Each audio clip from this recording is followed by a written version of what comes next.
출애굽기 22장 16절에서 20절까지입니다. 같이 읽겠습니다.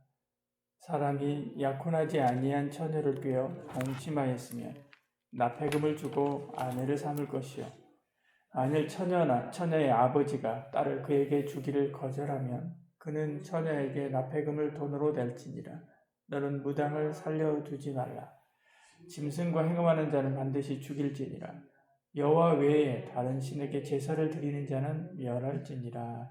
아멘. 영육간의 간음한 자에 대한 형벌입니다. 16절, 17절 말씀합니다. 사람이 약혼하지 아니한 처녀를 꾀어 동침하였으면 납폐금을 주고 아내를 삼을 것이요, 만일 처녀의 아버지가 딸을 그에게 주기를 거절하면 그는 처녀에게 납폐금으로 돈을 낼지니라 말씀합니다. 약혼한 처녀를 꾀어서 동침했다면 돌로 쳐 죽여야 되죠. 사형에 해당합니다. 그러나 혼전순결을 지키지 못한 그런 처녀와 동침했다면 책임져야 된다 말씀입니다. 신명기 22장에는 이렇게 결혼한 경우에는 평생 아내를 버리지 못하게 되어 있습니다. 여성을 완전히 지켜주는 것이죠. 그렇다고 처녀의 아버지가 싫은 사람인데, 저 사람 안 되는데 라고 하는데 억지로 데려가도록 또 할 수는 없죠. 그럴 경우에는 납폐금을 주고 그리고 처녀를 보호하도록 그렇게 했습니다. 그래서 은 50세겔을 내게 합니다. 무당을 살려두지 말라 18절에 말씀합니다. 무당은 악한 영의 도움으로 점을 치고 예언하는 자가 무당입니다. 무당에게 찾아가는 사람이 그렇게 할 수 있습니다. 우리가 그 무당을 믿는 것도 아니고 그 무당이 믿는 신을 믿는 것도 아니고 단지 그냥 앞으로 될 일들을 조금 알고 싶은 것뿐인데, 그래서 알아서 소위 액땜을 통해서 그런 좋지 않은 것들을 미연에 방지하면 좋지 않냐 그렇게 말할 수도 있습니다. 그러나 이런 점치는 자와 점보는 자는 미래를 조작하려고 하는 그런 마음이 있습니다. 주술의 힘을 빌려서 자기 운명을 스스로 통제하기를 원하는 것이지요. 스스로 하나님 되고자 하는 교만인데, 그런데 악한 영의 도움을 받아서 스스로 하나님 되려고 하는 것이죠. 결국에는 그 악한 영의 통제하에 들어가게 됩니다.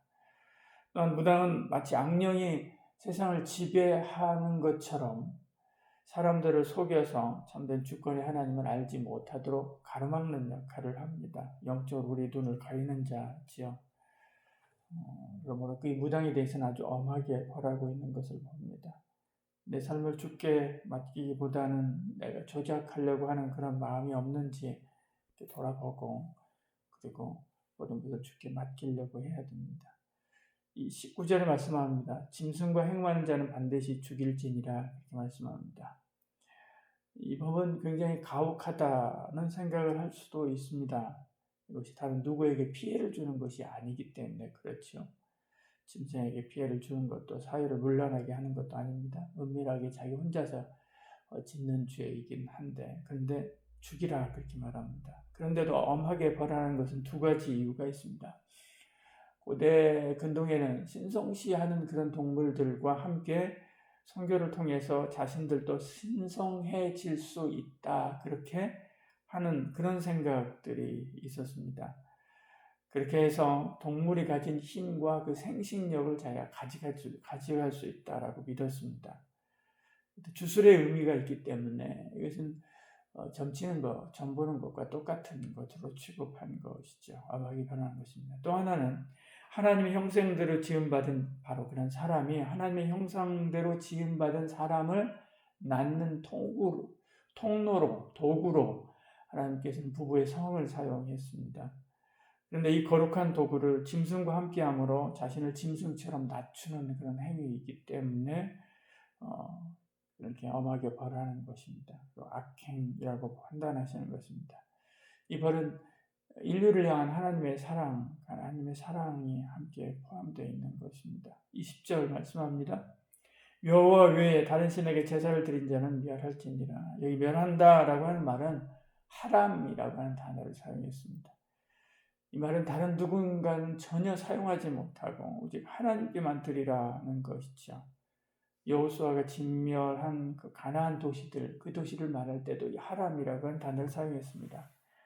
우상숭배는 하나님을 덜 사랑하는 것이 아니라 하나님께 반역하는 것을 말합니다.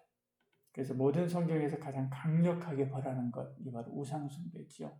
10계명에도 1계명, 2계명 계속해서 이 우상숭배에 대해서 엄하게 이야기하지 않습니까? 하나님보다도 더 사랑하고 있는 것이 있지 않는지 돌아보고 주님을 나의 최고 봉으로 섬기기 위해서 내가 오늘 실천해야 될 것이 무엇인지 생각하고 또 기도하고 실천하는 저와 여러분 되기를 축복합니다.